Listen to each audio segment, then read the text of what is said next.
In the midst of the constant change in our world, do you find yourself wanting to fix things? Well, you're not alone. And what if fixing is no longer the answer? In this mini series, we're exploring what's truly possible, centering in uncertainty, and what that looks like, feels like, and how to get started. I'm Danielle YS, and I guide mission driven women through life and career transitions so they can become comfortable in the unknown and choose their next chapter with clarity. And I'm Victoria McMahon, and I work within the living threshold field, helping people feel held while the deeper intelligence of their life reveals what is next. Welcome back, everyone. This is a new series that we're exploring this idea of living with uncertainty and finding your center in uncertainties and what that feels like, looks like in your daily experience of life. One of the ways that I think about living in times of uncertainty, whether it's personal or collective, is this feeling that I've had in those uncertain times where I may find myself stuck in my thinking patterns, stuck in it's got to be this or it's got to be that. And what we'd like to invite you into with this conversation is centering ourselves in uncertainty is really the notion of being what the experience is, just as it is. So, Danielle, I was thinking about what it is in the right or wrong, in the either or patterns that we find ourselves in at times. The am I doing this right? The feeling of should I push or should I surrender? Is this beneficial or is this harmful to me? That's what it feels like for most of us when we're facing something that feels uncertain or unknown. And I'd just like to ping pong it back to you. What's the juice in this that comes up for you? The either or thinking, the right, the wrong, the this or that, should I do it or shouldn't I do it, especially in times of uncertainty, really is at its core another means for us to exert control or to feel like we have an illusion of control in a situation in which we don't feel in control in the first place.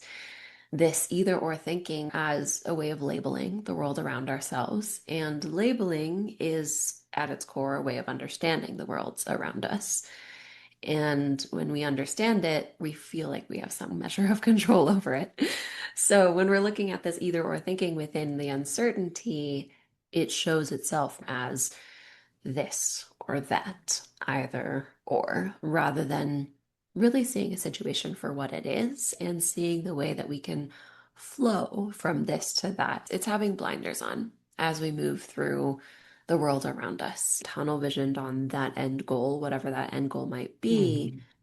But I often say, especially with my clients, when we have those blinders on, we don't see all of the gifts or the opportunities that are coming to us. So I'm curious if anything's kind of arising for you as we talk about this. I think it's to kind of pull the lens a little wider. Again, this idea of either or thinking, this or that thinking, is potentially perceived as wrong thinking in and of Mhm. itself. So Right, meta. right. Yeah. So, can we peel the layer back a little bit more and say it's part of our mental design that we get enticed by? Mm. And therefore, if it becomes too much of the way we organize our mind, our perception, then it becomes what I call the grab. Mm. And we get stuck in the identity of ourselves that way. Many years ago, I was working in a university and I would forever be not understood because I would look at people and they say, well, what do you think of this or that? And I go, well, I don't know. It just is what it is. What is it to just be in the experience? And I feel like we are swimming in waters in a culture of this and that, of either or. And what we're going for in this conversation is that's not all there is. Mhm. Mhm. And so there's a part of me that says, well, let's really talk about these waters so that we can see ourselves clearly how we are in them before we just like take the big leap to the either or tends to be I got to solve a problem. I got to fix it. There's something wrong. Mhm. And so if we can learn what it means to just feel the water of either or first, then maybe what can arise in another conversation is what's it like to swim in a different water?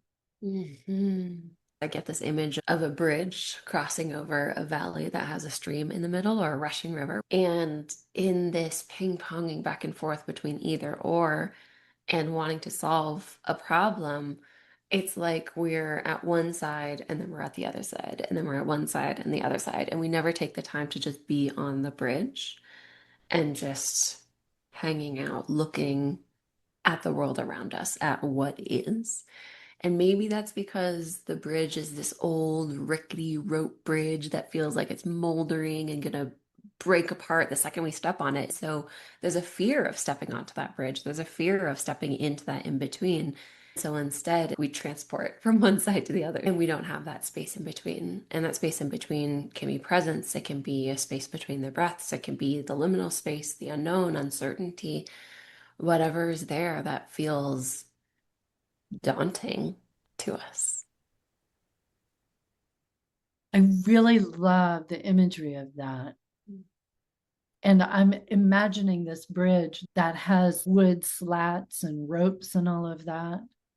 And you step onto it and you go like this. And I'm like, we're living in these times right now. Mhm. And that's why we wanted to bring this conversation forward. What is our process that helps open and invite us into? I can step onto these slats and I can hold onto the ropes, even though they're rickety, and something can shift inside me that brings that centering experience while the rickety Mm. is true too. Mhm. So Mhm. I'm really feeling, my body is really feeling in the experience of that. Same.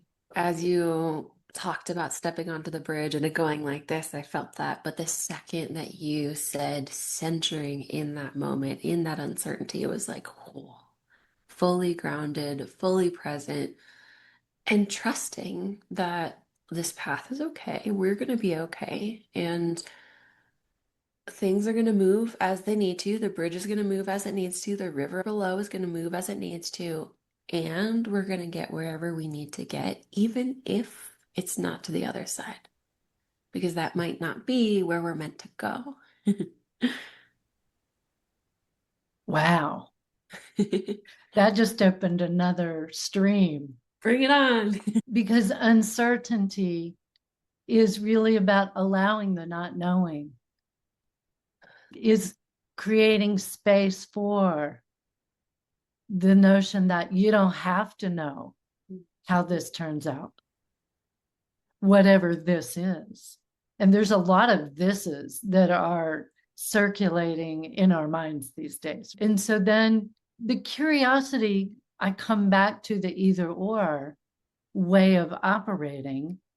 My curiosity is what's the first thing that comes to your mind when I say, what's the benefit of being in an either or thinking pattern? It's funny that you asked that because I was also curious and wanted to ask you also, what's the benefit of moving into the what is thinking pattern and space? So I'll go into what would be the benefit of either or. From my perspective, it's a survival mechanism that has been encoded into us in our DNA for a long time, deeply in our biology. The either or thinking, the labeling is a way for us to move through our environment and be safe. It's the I hear something off to my left as I'm walking through this environment. I'm going to look at it and see, is it safe or is it not safe? If it's not safe, I run. If it is safe, okay, I keep going about my time. This is the either or thinking that allows us to make split second decisions like that without even like going through the process in our conscious minds. And that either or thinking has come with us into present day, into our lives where we are socially surviving and not just biologically surviving in many of our societies. And one of the challenges that comes with it is that it makes us see black and white all the time when situations aren't black and white in a social world. I feel the honoring in what you said of many of us are doing survival in social situations. And there are those on the planet that are in a biological survival, that we Mm-hmm. hold space for both happening simultaneously on our planet. And I think that gives us room to invite more into our thinking of how much of a gift it is to those of us who are in social experience to have that time to pause and be on behalf of those who are in biological survival and Mm-hmm. how our thinking can impact and generate the hope for all to have that sense of moving into a social relational field beyond survival. So I'm really appreciating the scope of how you said that. I want to also pinpoint this piece that you said there of the hope that we can all then move into more of that social survival, more of that social connection and unity with each other, and say that when those who do have the space are able to move into more presence and more connection and the what is rather than the this or that, that then enables a collective movement into there. It's not one individual does it and then there's no ripple effects because everything is connected. It's something that we do on behalf of ourselves, on behalf of our species, on behalf of biology, on behalf of Earth, everything. Yeah, It ripples out. I love that. Mm. Thank you for adding that in. That just really fills out the space. And it takes me to the what is Mhm. that that we centering, moving and navigating either or and what is and the process of that. I have a few question comment things that might be the invitations to ourselves to begin to have awareness of both of these ways, either or and what is. And and so it's in the moment that you recognize your identity saying, oh, I got to make a decision, this or that. One of the questions that comes up for me is, what is here? What is here right now? And can I, as you said, pause and listen to on that bridge where everything's kind of rattling in uncertainty? Can I stop and say, what is here? Not just the uncertainty rattling. Is there anything else? Mhm. And what is moving in that?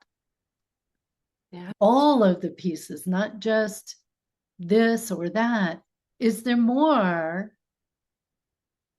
to what's moving, what's rippling through the experience? Mhm. And then my other question that came is, what wants to reveal itself to me in all of the pieces that may be here and moving in my consciousness. What wants to be seen right now? I love that you said that because that is the magic of being in between and allowing ourselves to be in between, not just feeling like we're forced there. It's a moment where we can invite in and receive whatever needs to be revealed and shared with us. And that's so much of the magic of the in between. I get so excited about it. And in that magic, I'm just digressing in a very interesting way. In that magic, there's something about that thinking orienting pattern that creates dissonance or interference in that capacity to be with what is here in front of me and revealed. And I think that's important for us to start to unpack the what is way of shift that we may want to shift into to Mhm. feel centered in unknown moments, in everyday moments. And I know that we've planned out our next conversation to dive into that space. So maybe that is an invitation for us to come into some concrete steps for this moving from either or thinking into that what is thinking, perhaps before we dive deep into what is and how we can start to move towards the in between and allow ourselves to be there. How does that sound? Yeah, I think that's good. And I think I go back to what we've said, that first point where you step onto that bridge and you feel the uncertainty awaken you, that you know you're in it, and you said pause. Mhm. And and then I said, well, what is here? Mhm. And we have to be willing to pause long enough to ask ourselves, what is in front of me? I think Mhm. that's a really profound start. Beautiful. Take that pause, ask what's here. And I want to kind of insert a piece in between those two to allow ourselves to come into enough regulation so that we are not overtaken by our sympathetic nervous system telling us get out, which the pause helps us to get there. And if our bodies are still in emergency mode, that asking what's here is going to be overshadowed by the alarms going off in our minds and in our bodies. So coming back into just a little bit more regulation before asking that what's here. So what that looks like could be a Yeah. breath. And you could quite clearly say, oh, my body's not regulated enough for me to even ask what's beyond that. So that's what's here. And you go, Totally. oh, well, let me just be with that. Yeah. Yeah, exactly. So it kind of, you are saying what's here is my body is out of its own alignment, harmony, regulation. Let me just be in the breath long enough for that what's here to center and settle.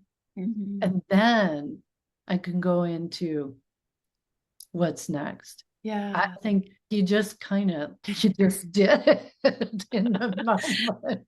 Thank you for highlighting that. Yes, absolutely. And that makes sense. That makes total sense in terms of our survival mechanism and sympathetic nervous system.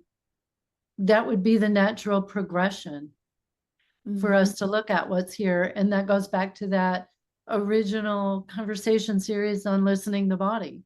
Step back into that and go, oh, well, how might I do that? Oh, this is what's here. Listen to that series and then say, okay, let me practice that. And then move into the next what's here. Beautiful. I So love it. nicely done. And I love that you are highlighting those tiers of what is here, where there's a first what's here, and then we're with it We hang out with it. And then maybe there's another what's here being revealed to itself. Usually there is. And Yeah. another one, and another one, and another one. And going back to our bridge metaphor, as we go down in those tiers and move through what's here, what's here, what's here, eventually we'll get to the stream. Eventually we'll get to that flow of water and be able to be in and with the flow, which is alignment, it's coherence, it's connection and unity. Yeah. Mm.